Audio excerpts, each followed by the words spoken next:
देवाः अद्यासम्भूताः प्रतिद्वैरसुद्धः विश्वकर्मणः ॐ ध्रुवन्ते राजावरुणा ध्रुवन्ते च बृहस्पतिः ध्रुवन्त इन्द्रश्नाग्निश्च धारयतां ध्रुवम् अयं मुहूर्तः सुमुहूर्तो చిమ్మిరవి గారు ముఖ్యంగా మాకు ఈ వార్డుకి పక్కనే వార్డు కానీ ప్రతిదానికి మంచి చెడు కన్నా ఇది కావాలా ఇది చేద్దామని చెప్పి ప్రతిరోజు కూడా మాతోని ఆలోచన చేసే చిమ్మిరవన్న కానీ ఏమంటారు రామ్ లక్ష్మణుడు గాంధీ సీనన్న కానీ సత్యన్న కానీ వీళ్ళందరూ కూడా ఎప్పుడు కూడా ఇనాగ్రేషన్ చేసుకోవడం జరిగింది. ఈ యొక్క గొప్ప కార్యక్రమాన్ని ఈ యొక్క కమిటీ సభ్యులు గత కొన్ని సంవత్సరాలుగా ఎప్పుడో చేయాలనుకొని చివరిగా మా కాంగ్రెస్ ప్రభుత్వం వచ్చినాకనే వారు చేసిన పట్టణ మరియు market committee chairman Saibaba Goud గారికి, అదే రకంగా ఈఆర్ ఫౌండేషన్ అధినేత రాజశేఖర్ గారికి, చిన్నప్పటి నుంచి ఒక అన్నగా నాతో పాటు హన్సాపూర్ రాజరెడ్డి గారి ఇంట్లో మా పెద్దమ్మ వాళ్ళ ఇంట్లో ఉండడం జరిగింది. అప్పుడు చిన్నప్పుడు పదంగీలు వచ్చి దండలు ఇవన్నీ చేసుకుంటా మంచి మజా ఉండే. అంతేకాకుండా దాని తర్వాత కూడా ఎన్నో కార్యక్రమాలకి హనుమాన్ జయంతికి కానీ గణపతులకు కానీ వార్డులో తిరిగి ఎన్నో కార్యక్రమాలు కూడా మనం చేయడం జరిగింది. అదే రకంగా లక్ష్మీనారాయణ అన్న నాతో పాటు గతంలో బీజేపీలో అన్న బాగా కష్టపడి పనిచేసినాం. చక్రులు గారు చిన్నప్పటి నుంచి అదే దూకుడు, అప్పట్లో చక్రన్న అంటే ఒక మాకు మంచి డాన్ లెక్క ఉండే. తిరుపతి అన్న కానీ పార్టీలు అన్నా కానీ వార్డు అభివృద్ధి కోసమే అహర్నిశలు కృషి చేసేవాళ్ళు. సంగీత గారు కానీ వీరందరికీ మరొకసారి పేరుకున్న ధన్యవాదాలు తెలియజేస్తున్నా. ఇక విఠోబా శేఖర్ అన్న చిన్నప్పటి నుంచి ఆడుకున్నాడు కానీ ఇంకా దగ్గరగా వస్తలేడని చెప్పి మొన్ననే నా దగ్గరికి వచ్చినప్పుడు కూడా ఎట్లయితే తిరుపతి అన్న సూటిగా మాట్లాడతాడో నాకు కూడా చాలా సూటిగా మాట్లాడేదే ఇష్టం. ఎందుకంటే మన ప్రభుత్వం ఉంది, ఎప్పటి నుంచో కాంగ్రెస్ అంటే విఠోబా శేఖర్ అన్న నేను బీజేపీ ఉన్నప్పుడేమో కాంగ్రెస్ టీఆర్ఎస్ అని తిరిగాడు, మళ్ళీ నేను కాంగ్రెస్కి వచ్చినాక మళ్ళీ రేటో తిరుగుతున్నాడని మొన్ననే ఈ శేఖర్ అన్నకి ఆ శేఖర్ అన్నకి ఇద్దరికి చిన్నగా అని పంపించిన. అట్లనే ప్రతి దసరాకి మా నాన్న చౌకలింగమన్న ఇక తను కూడా ఇప్పుడు కూడా అంటే పాల్గొనకపోతుంటే, ఎందుకంటే 10 సంవత్సరాలు ఇక్కడ సేమ్ చౌకలింగమన్న ఏదైతే చేసి రావణ వనవాసం చేస్తుండేనో అట్లానే ఆత్మలో కూడా అదే రకంగా జరుగుతుండే. నేను ఎక్కడ పోయినా నా వెనకాల ఓ వ్యవస్థ నడిచి నాతో పాటు ఎవరు ఉన్నారో వాళ్ళని భయపెట్టించే కార్యక్రమం నడుస్తుండేది. అవన్నీ కూడా అందరికీ కూడా తెలుసు. ఆ సంహారం అనేది జరిగిపోయింది. మళ్ళా జీవితకాలం కూడా అట్లాంటి రోజులు రావని చెప్పి కూడా మీకు అందరికీ హనుమంతుని సాక్షిగా మీకు అందరికీ కూడా ప్రమాణం చేసి చెప్తున్నాను. అట్లనే భాస్కర్ అన్న కానీ రమేష్ అన్న కానీ మా మాజీ చైర్మన్ లింగన్న గారు కానీ అందరూ కూడా ఎప్పుడు కూడా నియోజకవర్గం పట్టణ అభివృద్ధి కోసమే మాట్లాడతారు. తప్పకుండా రానున్న రోజుల్లో ఎన్నో అభివృద్ధి కార్యక్రమాలు తీసుకున్నాం. ఆల్రెడీ ఇప్పటికే సుమారు 50 కోట్ల పైన నిధుల్ని ఆల్రెడీ మనము ఆర్మూర్ పట్టణానికి ఆల్రెడీ శాంక్షన్ చేయడం జరిగింది. ఆల్రెడీ టెండర్ ప్రాసెస్ కూడా అన్నీ కూడా రోడ్లు కానీ శ్మశాన వాటికలు కానీ సెంట్రల్ లైటింగ్ కానీ అండర్ గ్రౌండ్ డ్రైనేజ్ కానీ ప్రతి వాటిలో మినిమం ఒక 60-70 లక్షల రూపాయల సీసీ రోడ్లు కానీ ఇవన్నీ కూడా మనము ఈ రానున్న దసరాలోపు ఈ 50 కోట్ల నిధులతోని అభివృద్ధి కార్యక్రమాలు మొత్తం కూడా ఆర్మూర్ పట్టణం చేస్తానని చెప్పి కూడా ఈ సందర్భంగా ప్రతి ఒక్కరికి కూడా హామీ ఇస్తున్నాం. అట్లానే ఆల్రెడీ బీటీ రోడ్లకు సంబంధించి కొన్ని రోడ్లు ఆల్రెడీ మనం శాంక్షన్ కూడా చేయించినాం. టెండర్ ప్రాసెస్ కూడా నడుస్తుంది. దాంట్లో బీటీ రోడ్కు సంబంధించి ఎక్కువగా 5 నిమిషాల కన్నా అర్జెంట్ పోతున్నావా ఇలా తప్పిస్తున్నాం. సరే అర్జెంట్ ఉందంట బాబు, ఇక అన్న ఉండాలని ఇంకొక 24 ఎకరాలు ఉంది. అక్కడ ఒక ఇంటిగ్రేటెడ్ స్కూల్ పెడదామని చెప్పి 200 కోట్లతో మనం శాంక్షన్ చేయించుకున్నాం. ఇక్కడ ఉన్న ఎమ్మెల్యే అంకాపూర్ గుట్టలలో పెడతా అని చెప్పి తిరిగిండు. నేనేమన్నా ఆర్మూర్ ఇక్కడ పక్కన ఉంటే ఆల్రెడీ జూనియర్ కాలేజ్ ఉంది, డిగ్రీ కాలేజ్ ఉంది, మీరందరూ కూడా ప్రతి ఒక్కరు నాకు ఇచ్చి అక్కడ చదువుకున్న వాళ్ళే. అక్కడ పెడితే ఒక ఒక యూనివర్సిటీ వాతావరణం ఉండదని చెప్పి ఆలోచన చేసి సర్వే చేయించి మళ్ళీ భూమి కబ్జా కాకుండా అంతా కూడా క్లీన్ చేయించి అక్కడే పెట్టాలని చెప్పి ముఖ్యమంత్రి గారికి, మంత్రులకి, మా జిల్లా నాయకులు సుదర్శన్ రెడ్డి గారికి అందరూ కూడా విన్నవించుకోవడం జరిగింది. 100% అక్కడే పెట్టిస్తా అని చెప్పి కూడా ఈ సందర్భంగా తెలియజేస్తున్నాం. ఎందుకంటే 5,000 మంది పిల్లలు దాంట్లో చదువుకుంటారు. కులాలకి మతాలకు అతీతంగా 5,000 మంది పిల్లలు సుమారు 200 కోట్ల నిధులతో మనం అక్కడ పెడితే ఏమవుతుందంటే ఈ ప్రాంతం అంతా అభివృద్ధి చెందుతుంది. ఒక ఇండస్ట్రీ ఒక దగ్గర వచ్చిందంటే ఏమవుతుంది, ఆ చుట్టుపక్కల ఉన్న 5-6 కిలోమీటర్ల రేడియస్ అంతా కూడా అభివృద్ధి జరుగుతుంది. మనకి ఇక్కడ స్కూల్ వస్తే ఏమవుతుంది, మనకి ఈ ప్రాంతం అంతా కూడా నేను జిరాయిత్ నగర్ చిన్నగా ఉన్నప్పుడు చూసిన జిరాయిత్ నగర్ ఏదైతే ఉందో 40 సంవత్సరాల తర్వాత కూడా మళ్ళీ అదే జిరాయిత్ నగర్ అట్లనే ఉంది. ఇల్లులు మారలే, రోడ్లు మారలే, పరిస్థితి మారలే. వాస్తవమా కాదా? మీరు చూడండి, ఇంటిగ్రేటెడ్ స్కూల్ అయిపోయినాక అన్ని రకాలుగా ఈ జిరాయిత్ నగర్ అనేది హైలైట్ అవుతుంది. దాన్ని కూడా రాజకీయం చేసే ప్రయత్నం చేసింది. ఏమని చెప్తున్నారు ఎమ్మెల్యే, ఇక్కడ పెడితే నాకు నేను రియల్ ఎస్టేట్ చేస్తాను. ఏముంది రియల్ ఎస్టేట్ చెప్పుకోలేదు. ముందు ఏమన్నా చౌకలింగమన్నా ప్లాట్ అమ్ముకోతారు అడిగినా రియల్ ఎస్టేట్ చేస్తే అది అంటే రాజకీయం చెప్తుంది. నేను రాజకీయ ఇది కాకపోవచ్చు, కానీ మిమ్మల్ని ఒకటే కోరేది ఏంటంటే రాష్ట్రంలో కాంగ్రెస్ ప్రభుత్వం ఉంది.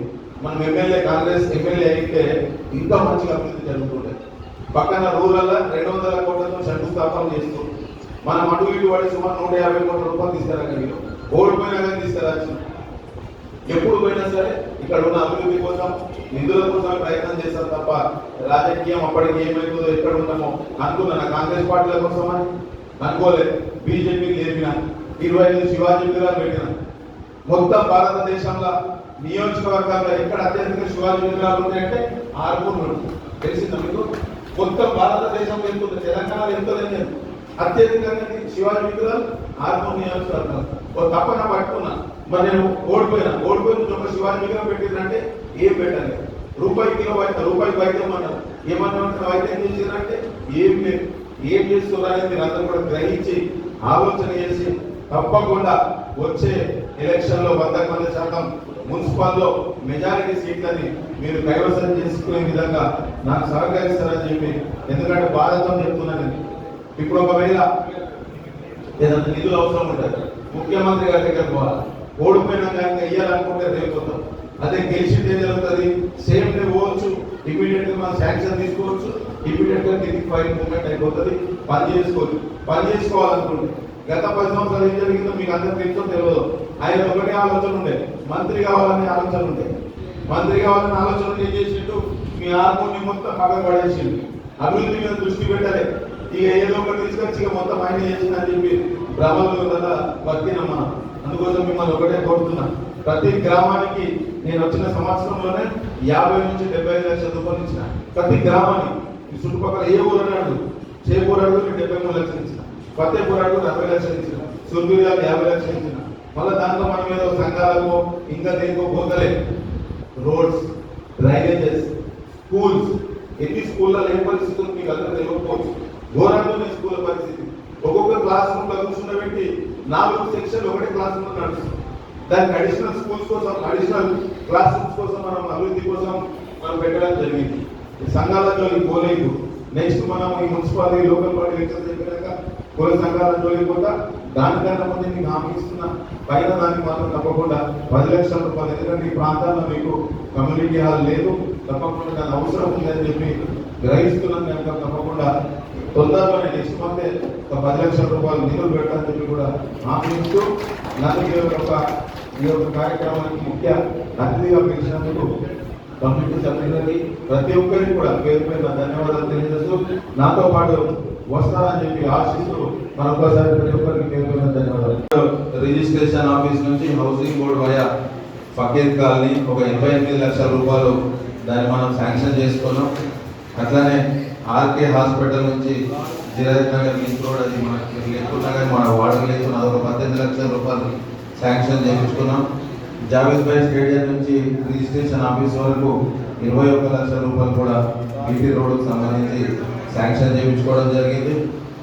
అట్లానే అంగడ్ బజార్ రాజీవ్ గాంధీ స్టాచ్యూ నుంచి Ram Mandir temple to Jirayat Nagar post office సుమారు 97 లక్షలతో అది కూడా శాంక్షన్ కూడా చేయించుకున్నామని చెప్పి చెట్టు గారికి ముఖ్యంగా చెప్పడం జరుగుతుంది. అట్లనే మా అదేవిధంగా కూడా చెప్తున్నా. అట్లనే ఆర్ఎన్బి గెస్ట్ హౌస్ నుంచి చిరాయత్నగర్ ఆటో స్టాండ్ వరకు via government boys high school, అది కూడా 1,27,00,000 నుంచి 1,20,00,000 రూపాయలు కూడా ఆల్రెడీ శాంక్షన్ చేయించుకొని టెండర్ ప్రాసెస్ నడుస్తుంది. కొట్టెర కాలనీ కెనాల్ అక్కడ నుండి మైనారిటీ షాదీఖానా వరకు 78 లక్షలు కూడా మనం శాంక్షన్ చేయించుకున్నాం. అట్లనే రిజిస్ట్రేషన్ ఆఫీస్ ముందట కూడా అది ఏదైతే కలవట్టు ఉందో దానికి సంబంధించి సుమారు 2 కోట్ల చిల్లర కూడా అది కూడా ఆల్రెడీ వర్క్ కూడా స్టార్ట్ అవుతుంది. అంతేకాకుండా కొట్టెరకాల్ మన హనుమాన్ టెంపుల్ వాటర్ రెండు రంగచారి నగర్ దగ్గర కూడా ముందట ఆ రోడ్డు కూడా సుమారు 25 లక్షల రూపాయలు పెట్టి రోడ్డు కూడా వేయించుకుంటున్నాం. మొన్ననే చెక్కులు గారు కానీ రవణ కానీ అడిగితే బ్రహ్మం గారి గుడికి ఆల్రెడీ 5 లక్షల రూపాయలు ఆల్రెడీ మనం శాంక్షన్ చేసినాం. మన ఏదైతే గ్రేవ్యార్డ్ ఉందో గిరాజ్ నగర్ సంబంధించి గ్రేవ్యార్డ్ కూడా 20 లక్షల రూపాయలు ఆల్రెడీ అది కూడా టెండర్ ప్రాసెస్ అయిపోయింది. మ్యాక్సిమం మే మంత్ ఎండింగ్ వరకు కూడా దాన్ని కూడా సుందరీకరణ కూడా గ్రేవ్యార్డ్ కూడా 20 లక్షల రూపాయలు కూడా చేస్తున్నాం. ఆర్మూర్ పట్టణంలో సుమారు 10 గ్రేవ్యార్డ్లు ఉన్నాయి. 10 గ్రేవ్యార్డ్కి సంబంధించి కూడా సుమారు 1 కోటి పెట్టి కూడా అభివృద్ధి కార్యక్రమాలు చేస్తున్నాం. ఇవన్నీ ఎందుకు చెప్తున్నామంటే గత 10 సంవత్సరాలు ఏం జరిగిందో మీరు అందరూ కూడా చూసారు. ఇందాక రాగానే మన మిత్రులు చెప్తున్న గతంలో కాంగ్రెస్ ఉన్నప్పుడే దీనికి 2 లక్షల రూపాయలు నిధులు ఇచ్చిందని కూడా చెప్పడం జరిగింది. తప్పకుండా మీరు ఏదైతే అనుకుంటున్నారో పైన షెడ్కి సంబంధించి కూడా వచ్చే నెలలో నాకు తెలిసి నాకు ఉన్న నిధులన్నీ కూడా అయిపోయినాయి. వచ్చే నెలలో ఒక 5 కోట్ల నిధులు ఎస్డిఎఫ్ నిధులు అడిగినాము. ఆ ఎస్డిఎఫ్ నిధుల కింద నేను ఆ నిధులు తీసుకోగానే ఒక 10 లక్షల రూపాయల పైన షెడ్ కోసం పెడతానని చెప్పి కూడా ఈ సందర్భంగా హామీ ఇస్తున్నా. గతం లెక్క లేదు. గతం టీఆర్ఎస్ ప్రభుత్వము జీవన్ రెడ్డి లెక్క ఉండదు. చెప్పినామంటే 100% చేసుడే అని చెప్పి మీ అందరికీ కూడా తెలియజేస్తున్నాం. ఎక్కడైనా సరే ఏ అవకాశం ఉన్నా సరే దానికి సంబంధించిన నిధులు తీసుకురావడానికి అనునిత్యం కష్టపడతాం. ఈ రోజు పొద్దున్న నుంచి కూడా అన్ని వార్డుల్లో పాదయాత్ర కార్యక్రమం తీసుకున్నాం. ఈ రోజు పొద్దున 3 వార్డుల్లో 11, 12 మరియు 30 వార్డుల్లో పొద్దున పాదయాత్ర చేసుకున్నాం. ఎలక్షన్లు లేవు కానీ అక్కడ ఉన్న సమస్యలన్నీ కూడా తెలుసుకొని అక్కడ రోడ్స్ కానీ డ్రైనేజ్ కానీ ఇందిరమ్మ ఇండ్లు కానీ ఇవ్వడానికి ఎక్కడైనా అవకాశం ఉందో నేను గట్టిగా సింగిల్గా మేము మా కార్యకర్తలుగా తిరుగుతలేము. అధికారులను పెట్టుకొని అవసరమైతే దానికి మొత్తం ఇమీడియట్గా మెజర్మెంట్ చేపించి 8వ తారీఖు మా కార్యక్రమం అయిపోగానే దాన్ని ఇమీడియట్గా టెండర్ ప్రాసెస్ చేపించి సుమారు 25 కోట్ల రూపాయలు అంటే మొత్తం వార్డుకి యావరేజ్గా 70-80 లక్షల రూపాయలు ప్రతి వార్డుకి అభివృద్ధి కోసం శాంక్షన్ చేయించిన అని చెప్పి కూడా ఈ సందర్భంగా తెలియజేస్తున్నా. అట్లనే ప్రొద్దున కూడా మీ వార్డు 2, వార్డు 15, వార్డు 16కి పొద్దున పాదయాత్రగా మీ గల్లీలలో తిరుగుతున్నా. మీ సమస్యలు ఏమున్నా సరే చెప్పండి. బట్టి ఏదో కూతురు మాత్రంగా వచ్చి చేసేది కాదు. ఏదున్నా సరే ఒక నిబద్ధతతోని ఏదైతే మనం అనుకుంటున్నామో అన్ని రకాలుగా ఆర్మూర్ని అభివృద్ధి చేయడానికి నేను ఆర్మూర్ గడ్డ మీద రాజకీయంలోకి అడుగు పెట్టిన. మీరు విన్నారు కావచ్చు. గతంలో ఏంటంటే ఆర్మూర్ని ఎప్పుడు కూడా ఆర్మూర్లో పుట్టిన ఎమ్మెల్యే కాలే. అది పట్టుకొని ఆర్మూర్ లోకల్ బిడ్డ ఉండాలనే నినాదంతో ఎన్నో కార్యక్రమాలు చేసిన. సుమారు ఒక 6-7 వేల కుంటాల బియ్యం ప్రతి పండుగకి పబ్బాలకు వచ్చిన. 6-7 వేల కుంటాలు అంటే సుమారు 2 కోట్ల రూపాయల పై చిలుకు నేను ఖాళీ బియ్యంకే ఇచ్చిన. గుళ్ళైతే నా దగ్గర ఒక 100 గుళ్ళకి నా వంతుగా నేను ఏదో ఒక సహాయం చేయడం జరిగింది. అంతేకాకుండా స్కూల్స్ కానీ ఆర్థిక సహాయాలు కానీ ఎన్నో చేసినాం. ఒకటే నేను కోరేది ఏంటంటే ఈ రాష్ట్రంలో కాంగ్రెస్ ప్రభుత్వం ఉంది కనుక రానున్న మున్సిపల్ ఎలక్షన్లో 100% మీరందరూ కూడా కాంగ్రెస్ పార్టీ అభ్యర్థుల్ని గెలిపించుకోవడానికి మీరందరూ కూడా నాతో పాటు కలిసి వస్తే ఇంకా ఆర్మూర్కి 100 కోట్ల నిధులు తీసుకొస్తానని చెప్పి కూడా మీకు ఈ సందర్భంగా తెలియజేస్తున్నాం. నిధుల కొరత ఏముండదు. ఏదున్నా సరే మనం మెజారిటీ ఇవ్వాలి. మొన్న ఎమ్మెల్యే ఎలక్షన్ జరిగింది. సరే 42-43 వేల ఓట్లు వచ్చినాయి. దాని తర్వాత పార్లమెంట్ ఎలక్షన్ జరిగింది. ఒక 13 వేల ఓట్లు మనం పెంచుకున్నాం. మున్సిపాలిటీ కూడా మొత్తం ఉమ్మడి నిజామాబాద్ జిల్లాలో ఫస్ట్ మున్సిపాలిటీ ఆర్మూర్ కైవసం చేసుకున్నాం. దాని తర్వాత మన ఎమ్మెల్సీ ఎలక్షన్ జరిగింది. ఎమ్మెల్సీ ఎలక్షన్ల కాంగ్రెస్కి 51% వచ్చింది. ఇండిపెండెంట్కి 2%, బీజేపీ ఇక్కడ 3వ స్థానంలో పోవడం జరిగింది. ఇవంతా కూడా అందరూ కూడా కష్టపడి మా ఒకటే ఉద్దేశం, ఎమ్మెల్యే ఎలక్షన్ వరకు ఏమైందో నాకు తెలియదు, కానీ అప్పటి వరకు సాధ్యమైనంత వరకు ప్రభుత్వం ద్వారా నిధులు తీసుకొచ్చి హార్మోని అన్ని విధాలుగా అభివృద్ధి చేయడానికి మున్సిపల్ బిల్డింగ్ చూసి మీరు గతంలో జీపీ బిల్డింగ్ ఉన్నప్పుడే ఈ రోజు మన మున్సిపల్ బిల్డింగ్ ఉంది, వాస్తవమా కాదు? దానికి కూడా నిధులు తీసుకొచ్చినాం. 6 కోట్ల రూపాయలు ఆల్రెడీ దానికి మున్సిపల్ బిల్డింగ్ కోసం కూడా 6 కోట్ల రూపాయలు తీసుకొచ్చినాం. ఇంకా స్టేడియం మన జిరాయత్ నగర్ ముందుకు పోతే డిగ్రీ జూనియర్ కాలేజ్ పక్కన ఒక స్టేడియం కోసం కూడా ఒక 8 ఎకరాలు చూసినాం. స్వార్థం లేకుండా చేసాడు. ఇక్కడ ఉంటుండు, ఇక్కడ గోళీల ఆటలతో కొండల సత్యం కాపిండు. మాటిస్తే మడమదిపోడు అన్న. మన చిన్న రిక్వెస్ట్ అన్న, కోటి రూపాయలు పండిస్తే మీతో దీంట్లో రేపు చేసే కార్యక్రమంలో చెప్పిన అక్కడ కళ్ళు వేసి అమ్మని ఇచ్చినాం. అందుకని ఇచ్చిన కాబట్టి నా బాధగా నేను ఇక్కడ ఆహ్వానిస్తున్నాను. ఖచ్చితంగా ఇంకో అందుకే రేపే చేయండి అన్న. శేఖర్ అన్న దూరం కాదు, వీడన్న దూరం కాదు, చెప్పిన దూరం. నేను కూడా 1983లో ఇక్కడ పట్టణ నా బాధలు ఇక్కడ. కాబట్టి ఈ రోజు సంకల్పము, ఈ హనుమాన్ జయంతి సంకల్పం ఏంటంటే బలం వచ్చింది కాబట్టి ఆ బలాన్ని ముందుకు తీసుకెళ్తూ రాజకీయాలకు అతీతంగా మనమంతా ఒక్కటే అన్నట్టు ఉండాలని మనస్ఫూర్తిగా కోరుకుంటూ చెప్పిన ప్లీజ్ రేపు ఖచ్చితంగా కావాల్సిందిగా కోరుకుంటూ జై శ్రీరామ్. సుమారు 4 కుంటల బియ్యం పెట్టినాం. 4 కుంటలు. ఇక రేపు శ్రీరామనవమి ఉంది, సుమారు 25 కుంటలు తగ్గకుండా కార్యక్రమం జరుగుతుంది. దానికి మనం ఏం చేస్తున్నాం, స్పెషల్ బస్సులు పెడుతున్నాం. ఏదైనా స్కూల్తో మాట్లాడి చిన్న బస్సులు కానీ లేకపోతే గవర్నమెంట్తో కానీ పైకి ఇబ్బంది కాకుండా బస్సులు పెడుతున్నాం. ఇవన్నీ కూడా ఒకటి ఆలోచన చేసి రాజకీయం లేకుండా అన్ని రకాలుగా హార్మోన్ని ముందుకు తీసుకుపోవడానికి మేమందరం కూడా కష్టపడుతున్నాం. మేము కానీ మా కౌన్సిలర్లు కానీ మురళి కానీ ప్రతి ఒక్కరు కూడా ఒకటే మా ఉద్దేశం, ఏది ఉన్నా సరే అందరం కూడా వార్డుల అభివృద్ధి జరగాల. ఘోరంగా ఉన్నాయి, ఇలా తిరిగిన 3 వార్డు తిరిగి వచ్చినాం. ఘోరంగా ఉంది. ఒక రోడ్ అవుతుంది, గల్లీలో ఇమీడియట్గా ఆఫీసర్ చెప్పేసారు అన్నీ చేసేసేది.